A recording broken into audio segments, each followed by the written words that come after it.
Hello everyone, this is Dr. Ruchi Kawatra, Associate Professor, IITM College. The topic I'm going to present to you is stages of multimedia project. First of all, what is multimedia? Multimedia is a combination of text, audio, video, sound. When we combine all this, we make a multimedia project. To make a complete project, we have dividing it into different stages. The stages can be divided into four parts. The first is planning and costing, which consists of the target audience, the ideas or objectives involved, the expertise required, structure and navigation system use, time and cost estimation. The next stage is designing and producing, where we design our product. Then after that, we have the testing stage, where we have two phases, alpha testing as well as beta testing. The final product, when it is ready for delivery, we say that is the last stage, and that is known as delivering. So in the introduction part, I'd like to introduce you that to have a well development plan of a multimedia project, we should always take three considerations to save that time, money, and multiple modifications. That means so that we don't have more people involved in the project. And the thumb rule is that 80% time should be spent on planning and 20% on production. If it is a well-proof plan, you will have a good production. Then what do we need to make all this? Hardware requirement is there. What PC, what all configuration you are going to use? Do you require any connection medium? All this comes in hardware requirement. Then the software requirement. Which software you are going to use depending on the type of project. If it is a video, then video software, good video software. Instead of open software, you should prefer purchase software or proprietary software, so that the all the relevant things are there. Then another skill set required is your ideas, your creativity, which makes a good multimedia product. In multimedia, we say creativity plays a major role, because your creativity, your planning will always be helpful to make a good multimedia project. The talent required is what is the need of the hour. That means you should be skill having the skill sets and the talent of the day to day need or demand. It should not happen that the person is working on a Maya software and new version, and he is only familiar with the old 4 version or 5 version. You should improve your skill sets so that you can aware of what new has been coming in the software or the new version of the software.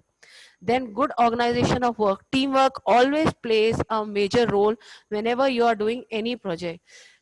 A person alone cannot survive in this world. You always have to work as a team to have a good building or a good project building. Now, when I talk of hardware, there are two platforms which are comes to my mind. One is your Macintosh OS, another is Windows OS.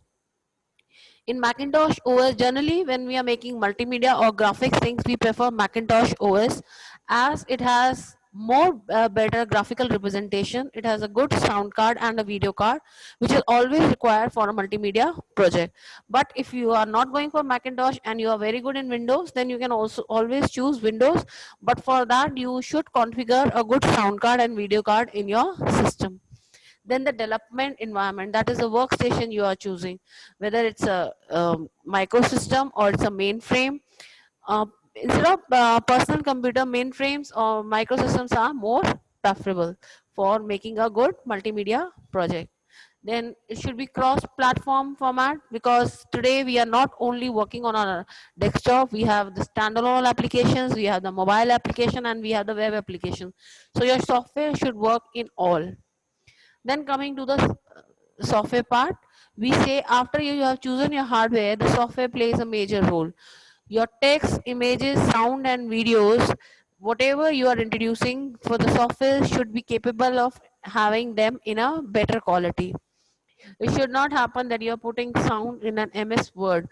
MS Word is good for text but not good for sound. So you should choose your software in such a way that it has good quality of sound, video, text and images, and you can do editing also in it.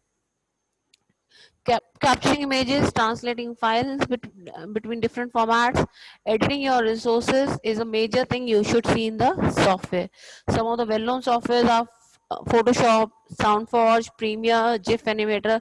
Then you have Director, Flash for authoring system.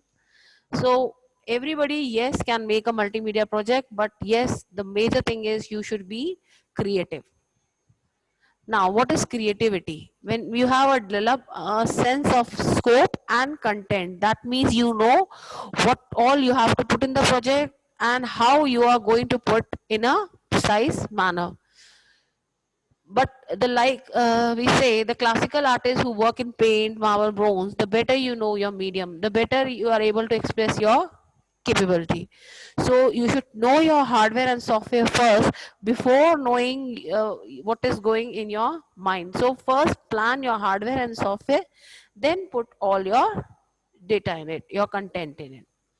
Organization of data, that means outlining your data, making a well-proof plan, detailing the skills, the time, the budget required, all the tools required, and the resources needed for the project is very, very important. You should always work in an organized manner. There are many tools nowadays available to let you know whether you are going in a planned or organized way or not. So coming to the first stage of the multimedia project, that is planning and costing. It determines the message and objective of the project. That means what you are going to give to the end user. It identifies how each message and objective may work within the authoring system, what tools you are using and how those tools will be giving your end product. Now, before developing, planning what writing skills, graphic art, music, video and other multimedia expertise are required should be always be checked. Then develop a creative graphics as well as a structure and navigation system so that you are familiar with what is going on, and in people prefer having a more visualized item than having to read in the text. Text takes a lot of time. If I ask you all to that please read, the symbol stays that there is written to stop for 5 minutes. But if I put a red light, you will be clear that I have to stop there. So visual effects have more effect than as compared to your text. Now estimate the time needed to do all the elements. You should always go before the time, not beyond the time. Prepare a budget so that you can give the cost estimation of the complete project. Then what happens in designing and producing phase? We perform each of the planned tasks to create a finished product.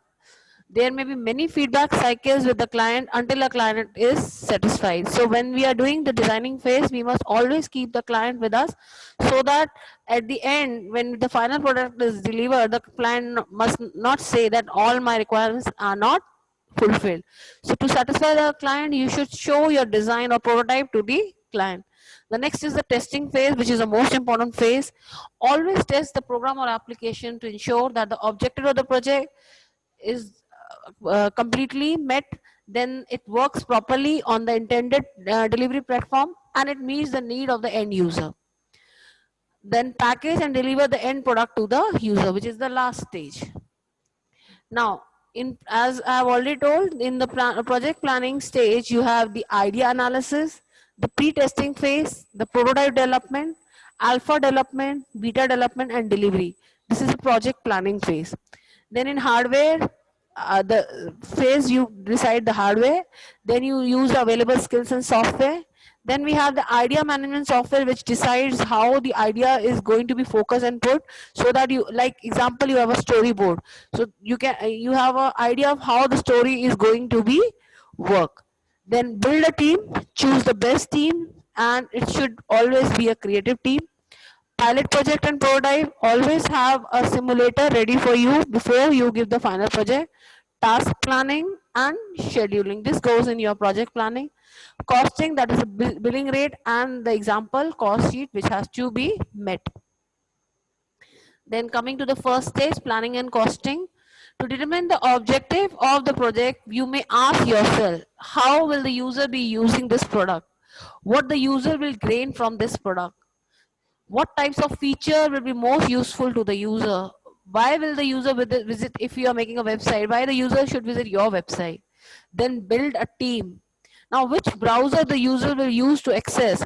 I think you all are knowing that we all mostly prefer Google Chrome, but it's not necessary that everybody prefer Google Chrome. Some are still familiar and good with Mozilla Firefox, and the older ones are very good with Internet Explorer.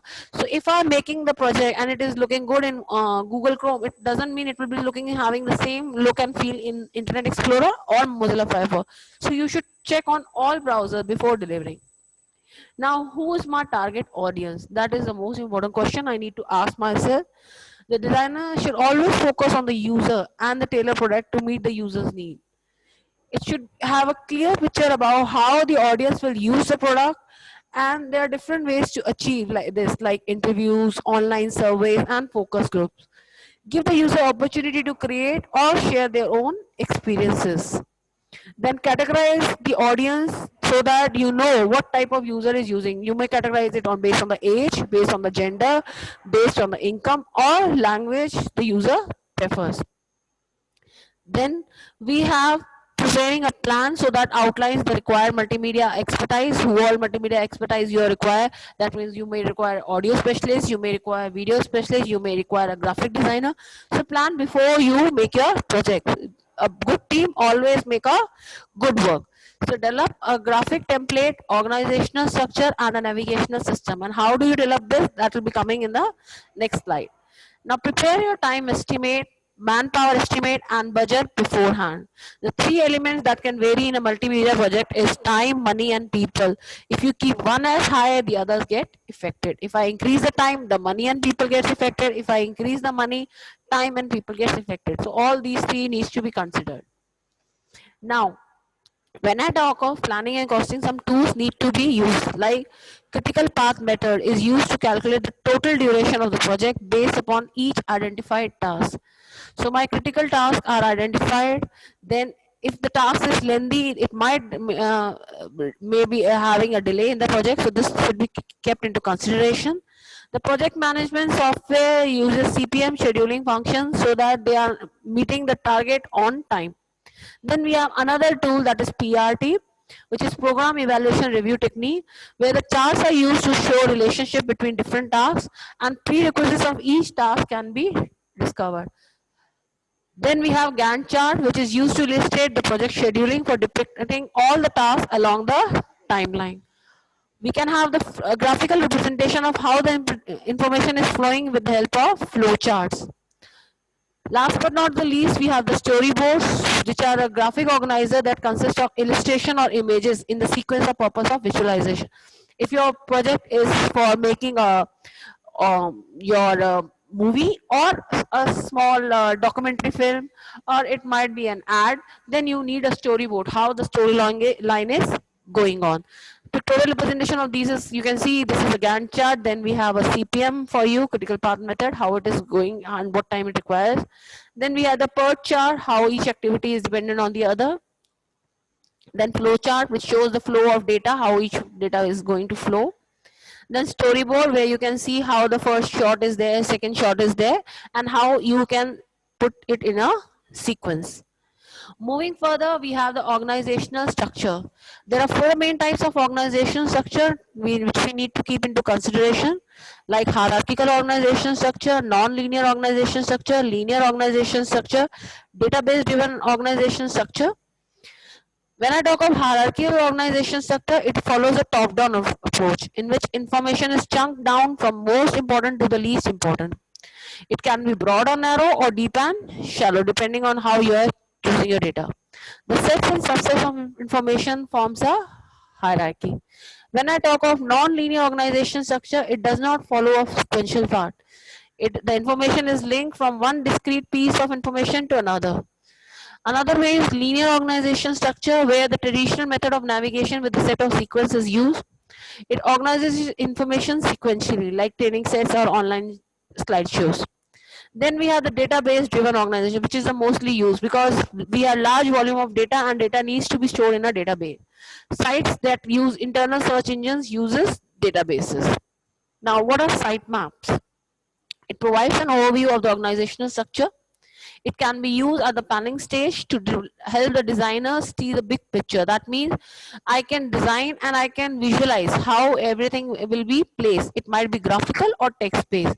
So it is often included in the final product so that the user can view the overall structure. I'll show you the example of sitemap. You can see when I'm clicking on the home screen how each is divided. When I click on student, how each is divided. I can use sitemap so that a user gets a clear picture what all navigation path he or she has to follow.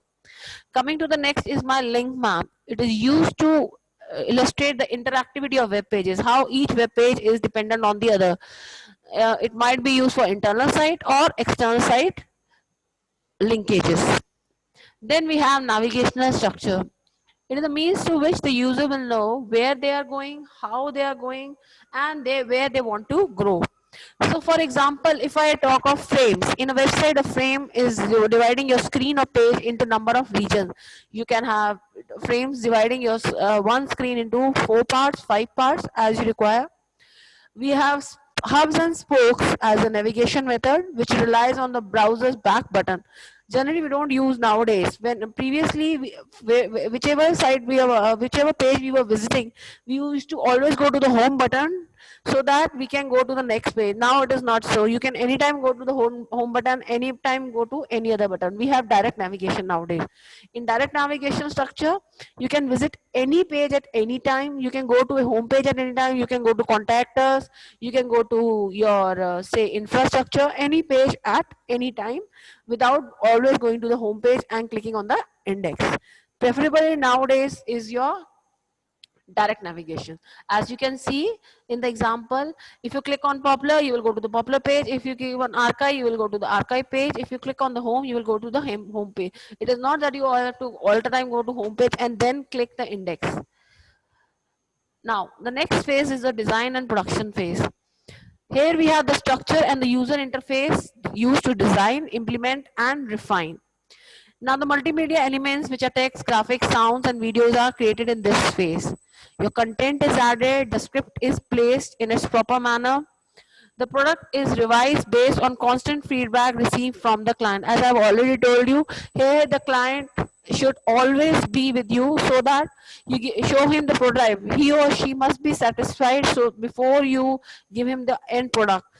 Otherwise, your making of such a big project might go into a failure because the client might not have given you a clear picture when he or she is telling you in the first time. But when you give him a look and feel of prototype, he or she knows that what all is the requirement. He may or she may have forgotten the payment gateway when he or she would have given his or her requirement. But when the product is, you are showing the product, he or she may be able to recall, oh, if I'm selling this product, how should I take the payment? So you should always keep the client with you. Then the next phase is the testing phase. This is the most important phase I have already told you because the product at the end should be error free, bug free, accurate and operationally on target time. All the client's requirements must be met. The reputation of the developer always depend on an erroneous release of the product. So we have divided this into 3 stages. One is the bronze stage where we are almost close to the finish of the product. Then we are release candidate where we are approaching the gold master, and gold master is where nothing is left to change and the final product is ready for production or for delivery. In testing, we are having 2 phases, alpha phase testing or beta testing. When I talk of alpha testing, then that means the developer or the tester is doing the testing, where you have white box and black box testing techniques. Alpha testing is also known as an internal testing or acceptance testing, which is done inside the organization. But when I talk of another, that is beta testing, it is not necessary it is done in the organization. It can be given to the other user. Beta testing is never done by the developer or the tester. It is given to the end user to test. It is also known as user acceptance testing. Then delivery, the last stage. The final product is packaged and delivered to the end user. Delivering the product is an optical, may be done by an optical disc, that is your CV, DVD, or you might take an external hard disk or zip drive, zip disk. It is up to you. Then multimedia can also be developed on the web by doing the hosting on the web server. Now, When you are doing hosting on the web server, some issues you must consider. First, every website should be given an IP address. Then every website should have a domain name. I cannot remember the IP address of each website, like 192.168.3.252. This will be very cumbersome task. So I should prefer a domain name, and domain name should be selected in such a way that it's easy to use. Like if I talk of this college, I'll prefer a domain name as IITM Janakpuri instead of a domain name which is called, say, going to IITM college. Instead of that, where the college is and what is the college name, that is always preferable. Similar way, if you have an organization, the organization name is always preferred as a domain name instead of giving a funky name which cannot be remembered by the user. Then once designed, the website must be uploaded on the web server. You can purchase the web server. The web server, the site hosting can be done either in-house, or you can outsource it to a web hosting company. There are many free hosting websites also available, but they do have some limitations. Now, some considerations that you need to take care when you are developing a website: the storage space required, the connection bandwidth you require, the steps and software to be used to add features to the website, technical support given, site administration, security to keep data secure from hackers, search engine registration service. All these should be taken into consideration. Then the final proposal, it says the executive summary, briefly describe the product goal, how the goals will be achieved and the cost. Then creative issues, technical issues, project estimation, project planning, cost estimation for each phase, and the contract term should be given in the proposal. So that's it for the day. Thank you, everyone.